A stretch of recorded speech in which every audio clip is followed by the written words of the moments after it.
샬롬. 오늘도 하나님 말씀 앞에 나오신 여러분 환영합니다.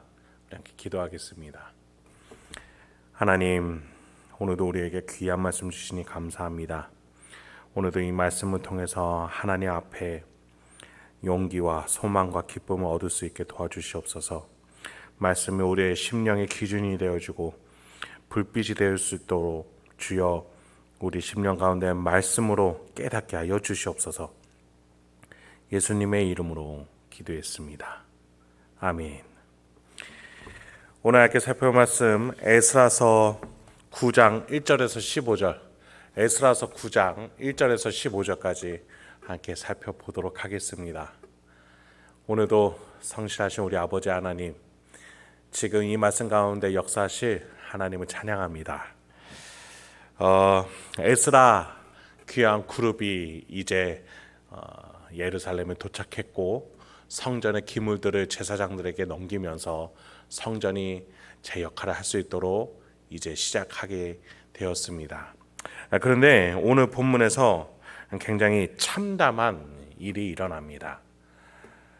이 위기를 지금 이 에스라가 어떻게 극복하면서 하나님의 약속을 향해서 나아가는지 한번 살펴보도록 하시죠. 먼저 1, 2절입니다.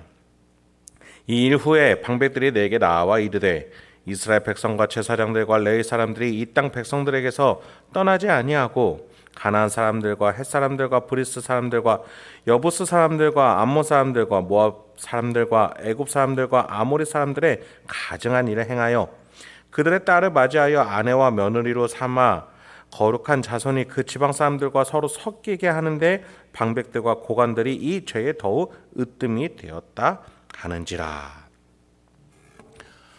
에스라 귀한 그룹이 예루살렘에 도착해서 3일 후에 자신들이 가져온 금과 은과 여러 가지 물건들을 제사장 그룹에게 넘겼죠.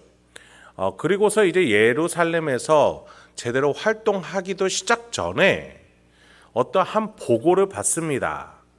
무슨 일이냐? 2절에 보니까 방백들과 고관들, 그러니까 이스라엘 백성들의 고위층 지도자들이 죄에 더욱 으뜸이 되었다. 무엇을 하는데 으뜸이 되었을까요? 2절 상반절을 보니 그들의 딸, 여기서 말하는 그들은 이스라엘 포로로 잡혀갈 때, 바벨론 포로로 잡혀갈 때 여전히 남아있던 자들, 그리고 그들과 함께 이방인들이 서로 섞여서 한 무리를 만들었던 그들을 말합니다. 그들은 우상 숭배를 적극적으로 받아들이고 바벨론 전쟁으로 말미암아 폐허가 된 이 예루살렘을 중심으로 해서 이스라엘 전역에서 생활을 영위해 온 사람들이었습니다. 그런데 스룹바벨을 통해서 바벨론 포로 귀한 1차 무리가 올 때에 이들은 성전이 지어진 것을 방해하면서 이들만의 구축 세력을 만들어 왔죠. 이들은 본래부터 바벨론 포로 귀환들과 구분 지으려고 했습니다. 성전을 짓는데 방해하면서 자신들이 무엇으로 구별되었고자 했던 것일까요? 자신들은 하나님의 뜻을 따르는 데 있어서 크게 마음이 없었던 것입니다. 하나님의 백성임을 스스로 부정하면서 있었던 것이죠. 2절에서 말하는 그들은 바로 이들을 말하는 겁니다. 이들의 딸을 맞이해서 이스라엘 백성들이, 특히 고위층들이 결혼, 통혼을 했죠. 신명기에서는 이방인들과의 통혼을 엄격하게 금지하고 있습니다. 신명기 7장 4절에 보면 이렇게 되어 있어요. 여호와를 떠나고 다른 신들을 섬기게 함으로 여호와께서 너희에게 진노하사 갑자기 너희를 멸하실 것임이니라. 통혼으로 말미암아 우상 숭배의 문화, 그들의 죄악된 습성들이 들어올 것이고 그 결과는 여호와의 심판일 것이다. 분명하게 성경에서는 지적해주고 있는데 고위층이 이 죄의 가장 으뜸이었다라는 겁니다. 1절 상반절을 보면 이스라엘 백성들뿐만 아니라 제사장들과 레위 사람들이 이 땅 백성들에게서 떠나지 아니했다. 그 일에 대해서 에스라는 3절에서 내가 이 일을 듣고 속옷과 겉옷을 찢고 머리털과 수염을 뜯으며 기가 막혀 앉았다라고 말해주고 있습니다. 여러분, 지금 이 에스라의 영적 분별력은 이방인들 또는 남아있던 유대인들에 대한 차별이라고 말할 수 있을까요? 하나님은 분명히 말씀하셨습니다. 이들이 행한 죄는 우상숭배 때문이라고 말이죠.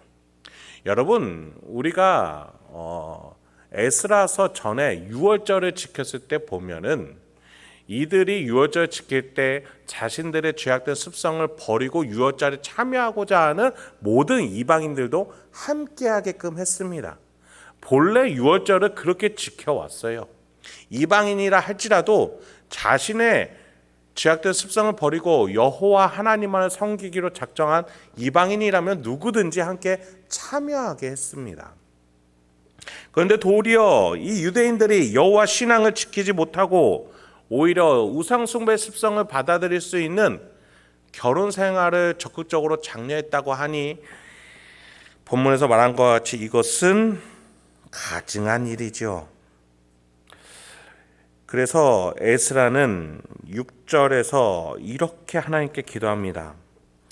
말하기를 나의 하나님이여 내가 부끄럽고 낯이 뜨거워서 감히 나의 하나님을 향하여 얼굴을 들지 못하오니 이는 우리 죄악이 많아 정수리에 넘치고 또 우리 허물이 커서 하늘에 미침이니이다. 여러분, 여기에서 우리가 한 가지 짚고 넘어갈 것이 있습니다. 이 죄는 에스라 개인의 죄와는 무관했습니다. 왜요? 에스라는 이방인과 결혼하지 않았어요. 그럼에도 에스라는 자신의 민족과 백성의 죄로 말미암아서 부끄럽고 낯을 들기가 어려웠다라고 말합니다. 여러분, 이러한 영적인 기둥들이 있을 때 나라와 민족이 유지가 되는 것입니다. 탁월한 정치가도 좋지요. 위대한 경제인들도 좋습니다. 깊은 통찰력을 가진 우리 민족의 사상을 대변해줄 사상가들도 좋아요. 그런데 반드시 필요한 사회 구성원 중에 하나가 영적인 기둥입니다. 이 민족의 죄를, 이 사회와 문화에 대한 죄악된 문화를 두고서 통탄할 만큼 회개하며 기도할 줄 아는 자들이 있어야 하겠습니다. 여러 가지 감수성에 대해서 얘기해요. 이런 감수성이 필요하다. 저런 감수성이 필요하다. 여러분, 하나님의 은혜를 먼저 베풀어준 우리에게는 영적인 감수성, 영적 분별력이 필요하겠습니다. 저와 여러분부터 이 나라 이 민족을 위해서 기도할 줄 아는 우리가 되길 소망합니다. 계속해서 에스라의 기도가 이어집니다. 7, 8절입니다. 우리 조상들의 때로부터 오늘까지 우리의 죄가 심함에 우리의 죄악으로 말미암아 우리와 우리 왕들과 우리 제사장들을 여러 나라 왕들의 손에 넘기사 칼에 죽으며 사로잡히며 노략을 당하며 얼굴을 부끄럽게 하심이 오늘과 같으니이다. 이제 우리 하나님 여호와께서 우리에게 잠시 동안 은혜를 베푸사 얼마를 남겨두어 피하게 하신 우리를 그 거룩한 처소에 박힌 못과 같게 하시고 우리 하나님이 우리 눈을 밝히사 우리가 종노릇하는 중에서 조금 소생하게 하셨나이다. 에스라는 그간 이스라엘 백성들이 받아온 은혜에 대해서 말하고 있어요. 7절에 보니 은혜를 받았음에도 하나님을 배반하니 어떤 심판을 받았습니까? 여러 나라 왕들의 손에 넘기사 칼에 죽으며 사로잡혔다. 얼굴을 부끄럽게 하셔왔는데 7절 마지막에 오늘 날도 그와 같다. 부끄럽다. 선조들의 죄에서 우리가 여전히 떠나지 못하고 있다. 이 말이죠. 그럼에도 불구하고 8절에서 은혜를 베푸사 얼마를 남겨두어 피하게 하셨다. 여러분, 하나님은 계속해서 이스라엘 백성들을 심판을 하시되 은혜를 베푸셔서 완전히 질이 멸렬하지는 않게 하셨어요. 언약을 지키기 위해서셨죠. 이들이 언약을 파기했는데, 이들이 계약을 어겼음에도, 이 계약은 무효가 돼도 마땅함에도 불구하고 하나님은 계속 인자와 은혜와 사랑을 베푸셔서 이 계약이 깨지지 않게 해오셨습니다. 그래서 모두 다 멸망당하게 하지 않으시고 일부를 남겨두셨어요. 그 중에 증거가 바로 바벨론 포로들 아니겠습니까? 에스라 그룹도 또한 하나님이 남겨두신 그 은혜의 증거였습니다. 8절에 보면 박힌 못과 같게 하셨다. 못이 나무나 벽에 박히면 뽑기 힘들죠. 하나님이 이와 같이 뽑혀서 버리지 않게끔 단단히 박아두셨다라는 거예요. 그 은혜에 참 감사하죠. 8절 하반절에 보니 우리 하나님이 우리 눈을 밝히사 우리가 종노릇하는 중에서 조금 소생하게 하셨나이다. 박히긴 박혔어요. 그런데 그 박히면서 얼마나 아팠습니까? 심판을 당했어요. 박히니까 뽑히지는 않는 은혜를 받긴 받았죠. 심판을 받으면서 남겨두신 그 은혜를 표현하는 겁니다. 하나님이 견고한 섭리로 이 남겨둔 자들을 남겨두시니 이것이 얼마나 큰 은혜겠습니까? 그러니 남겨진 자들은 무엇을 고민할 줄 알아야 돼요? 왜 우리 동족들이 다 멸망당했는가? 심판당했는가? 그럼에도 불구하고 그 우리 동족들과 우리가 아무런 차이가 없음에도 우리가 남겨질 수 있었던 이유는 하나님의 놀라운 은혜 때문이다. 이 두 가지를 기억하면서 박히면서 아프지만 견고하게 박혀서 남아있는 그 못과 같이 남겨진 우리의 이 현실을 감사하면서 하나님께 더 나아가야 되는데 오히려 아직도 그 선조들의 죄를 따르고 있으니 에스라는 통탄을 노르신 것이죠. 여러분, 저와 여러분도 마찬가지입니다. 이 나라 이 백성이 하나님께 은혜를 받아서 100년 전에 기독교를 받아들이고 복음을 받아들였습니다. 50년 전에 기하급수적으로 기독교가 성장했고 그래서 우리가 많은 이들에게 복음을 받았고 또 전할 수 있었습니다. 그런데 지금 그 수가 급격하게 줄고 있습니다. 여러분, 그 중에서도 남은 신앙인으로 우리가 있습니다. 물론 이것이 심판의 결과냐 이렇게 말하기는 어렵겠습니다만 우리가 지금 기억하고자 하는 것은 많은 이들이 신앙에서 떠났음에도 불구하고 지금 저와 여러분이 신앙 가운데 남아 있을 수 있는 이유는 우리가 잘해서가 아니라 하나님이 은혜를 베푸셔서 우리도 사실은 은혜가 없었으면은 신앙에서 떠나가 방황하는 영혼이 돼도 모자란 자들이 아닌데 하나님이 은혜를 베푸셔서 지금 이 자리에 남아 있을 수 있었다라는 거예요.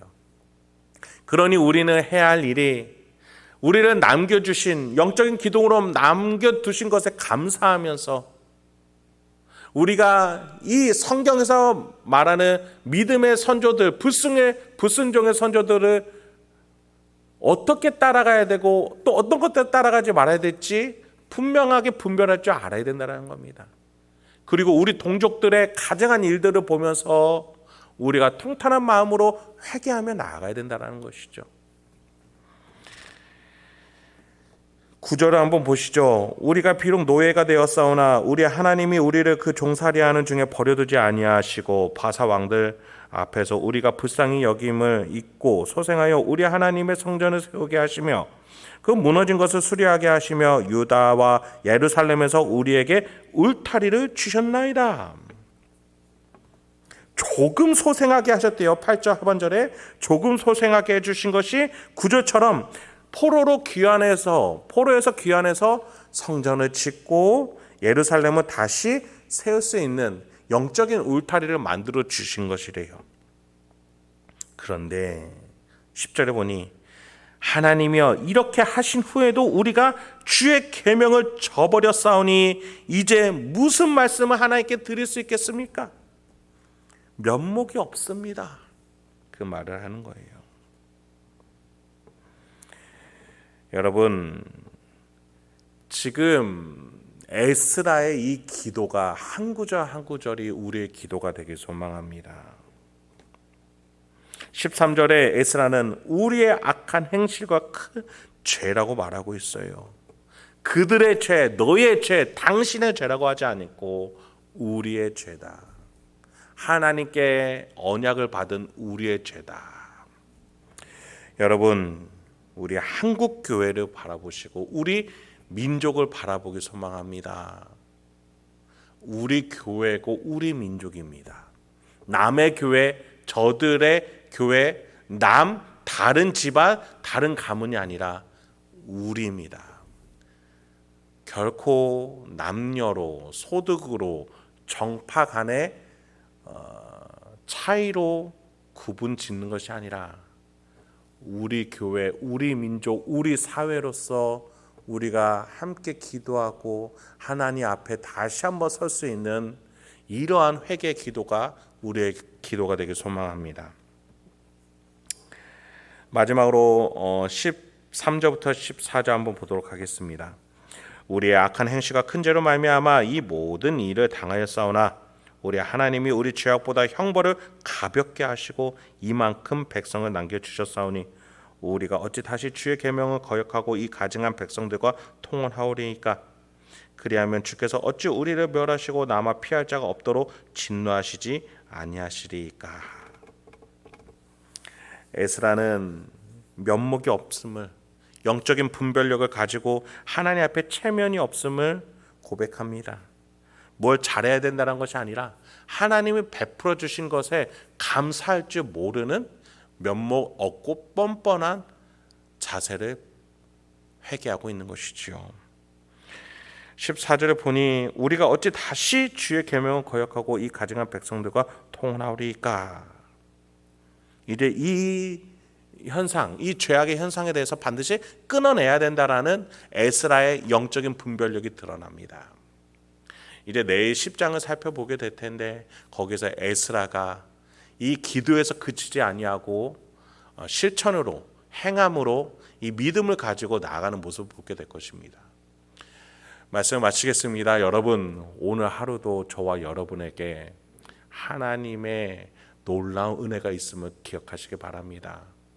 다른 이들보다도 우리에게 먼저 은혜를 베풀어 주신 하나님께 감사하며 우리가 그 은혜에 보답하며 빛과 소금으로서 거룩하게 살아가겠다라는 결단으로 나아갈 수 있는 저 여러분들에게 소망합니다.